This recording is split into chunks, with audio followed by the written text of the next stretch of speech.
Okay guys, welcome back to our channel.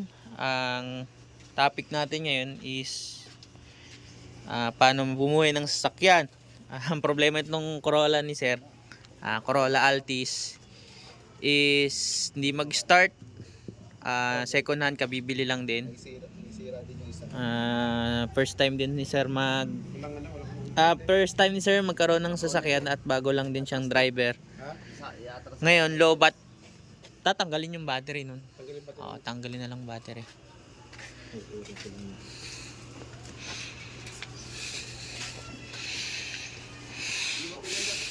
Check natin kung ano. Kasi low bat daw siya.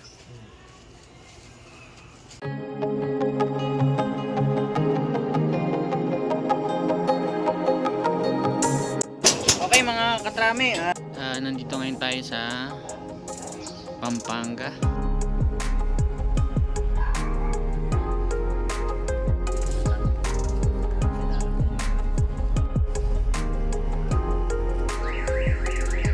Idle air control malfunction. Test natin na may kuryente naman sa lahat ng ignition coil pati si spark plug. Okay guys, ayan, okay na. Matining na yung takbo. Yung bayaw ko lagi naga.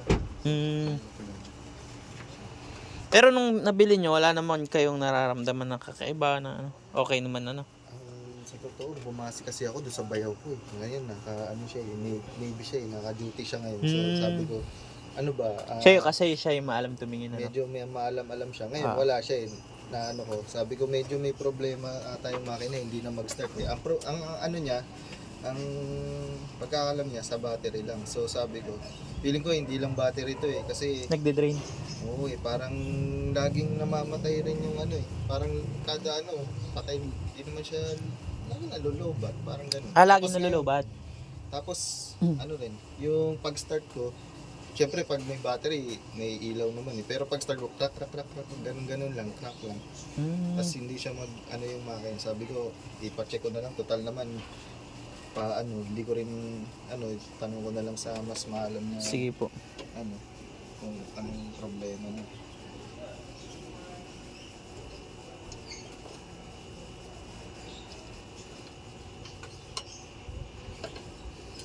Taga Saman, laki pa kayo Dasma sir. Ginawa kami kanina. Search lang ako. Nakakita ko yun sa'yo. Sabi ko. Pinalta natin ang battery natin. Kasi yung battery ni sir ay malaking terminal. Itong atin ang ginamit dun sa iyo. Try muna natin. Wala talaga Up. Scan muna. Actuation test dito sir. Yung papaganahin natin yung fuel pump nang hindi tayo nag-i-start dito sa scanner.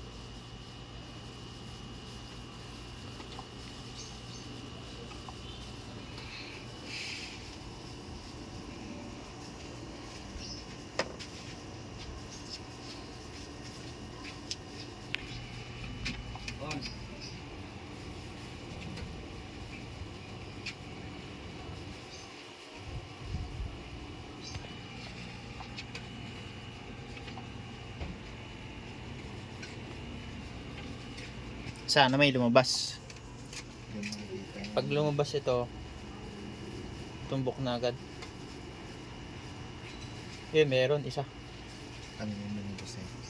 PC. Ang dami sa SRS Sa ECM nya, Shift Solenoid Circuit Valve SL. Shift Solenoid. Transmission yun automatic. Check muna natin kung ito ba talagang nagiging cost niya.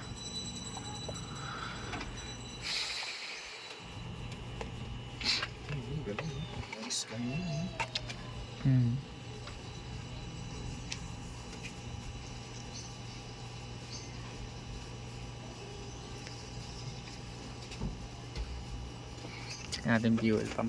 Surfaces lang.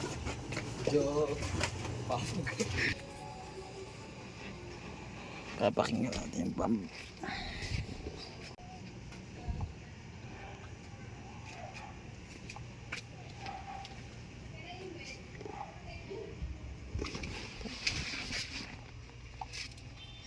tunog. Pero mahina no.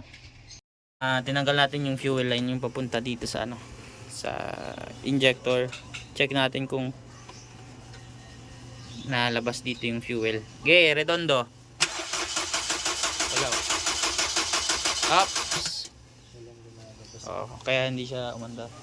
Walang supply ng Walang gas. nalabas na fuel. Check natin yung fuel pump. Tatanggalin natin yan, itong mga linya.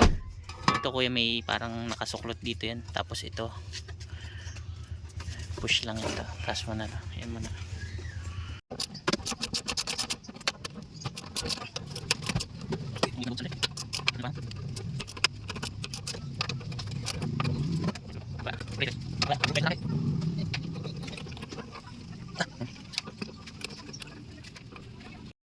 Ano?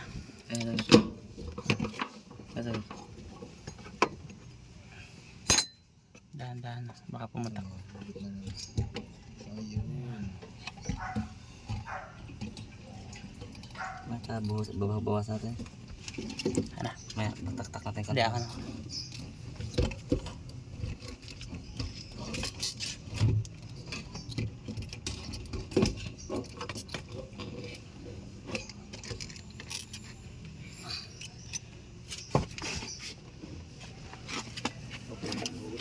Dumi naman.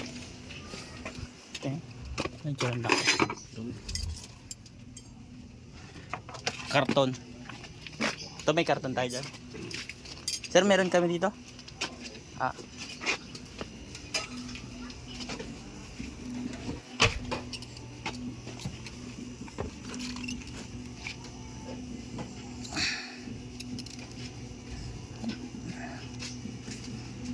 Isang set yan ha.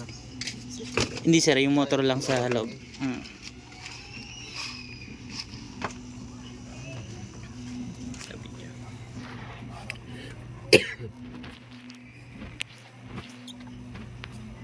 Kiray, mga flat screw natin dyan. Saan yun? Flat screw. Pati basahan. Flat screw? Oo. Ay, maliit. Parehas. Ang basahan natin.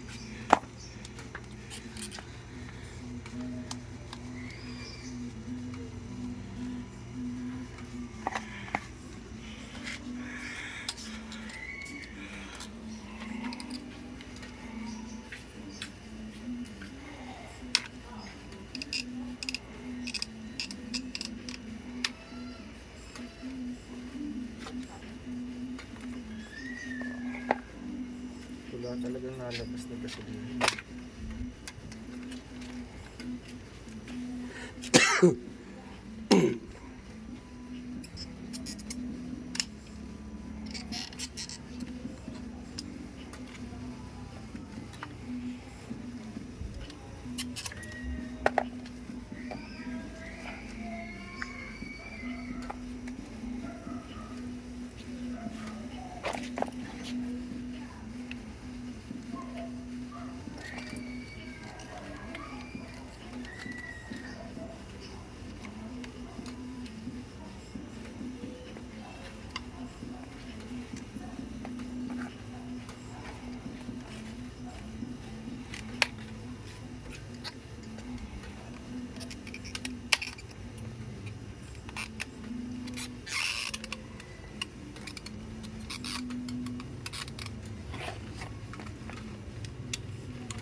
Sabit pa.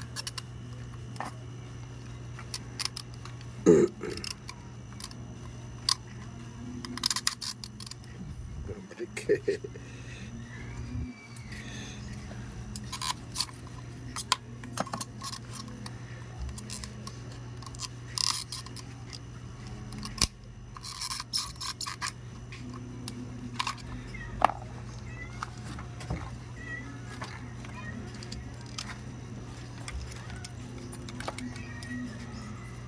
Wire, kailangan. Yung wire natin dyan. Ito na yung pump. Ayun, salaan na yan. Ito yung mismong motor na papalitan, sir. Napapalitan naman itong motor lang. Yung blower to. Yan.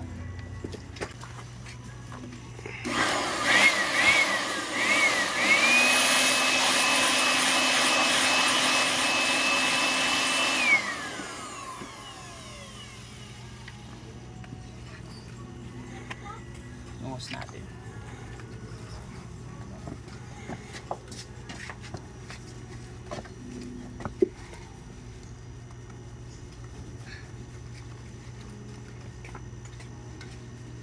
May mahabang wire? O ito na lang? Maliliit. Kuha ka planggana doon ano. Yung mahaba ko yan. Planggana. Langga niya?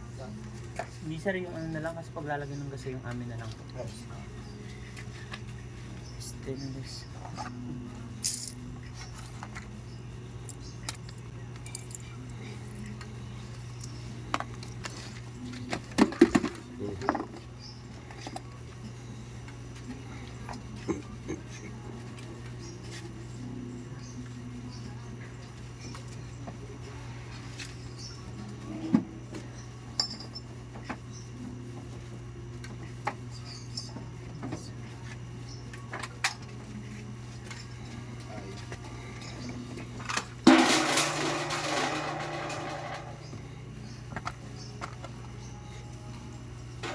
Kaya kaya mo makasalok doon ng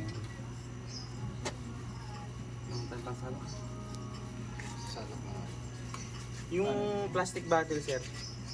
Meron kayo dyan plastic bottle na pwedeng ulit.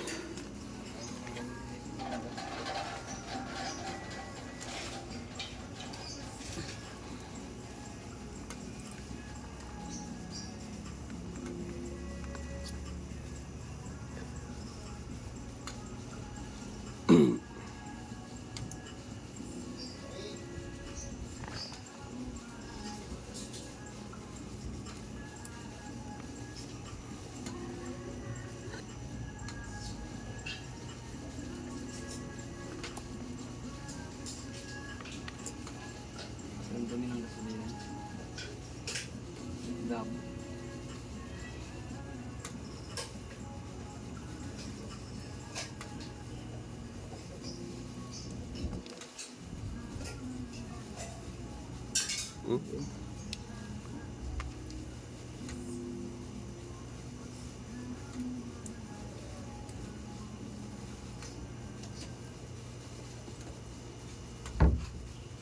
Ito lang pala yung pagkuhan malakas yung kahit hindi nakasubsub sa ganun.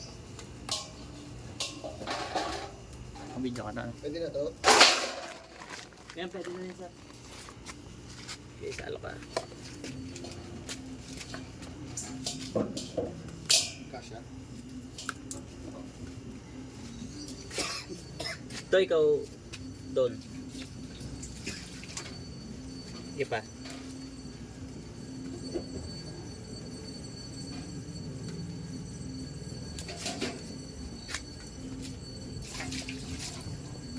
Tumaan ka. Konti na. Din. Wish. Ano kailangan mo dahil pa? Okay na to. Okay.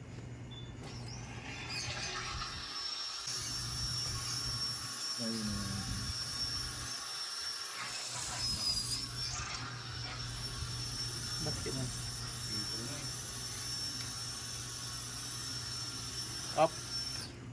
Pa. Baka connections. Lakas eh. Pa.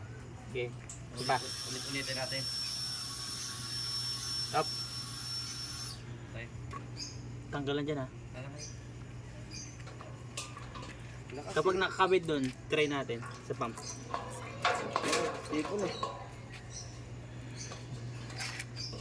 Nakalagay dun sa baba, sa pump.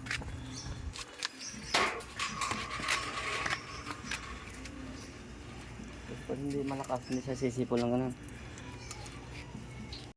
Yan, at chinek natin yung ano, lahat ng electrical. We find out na okay naman yung sa wiring.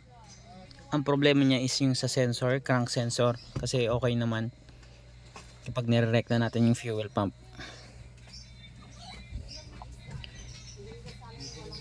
Order muna tayong pyesa.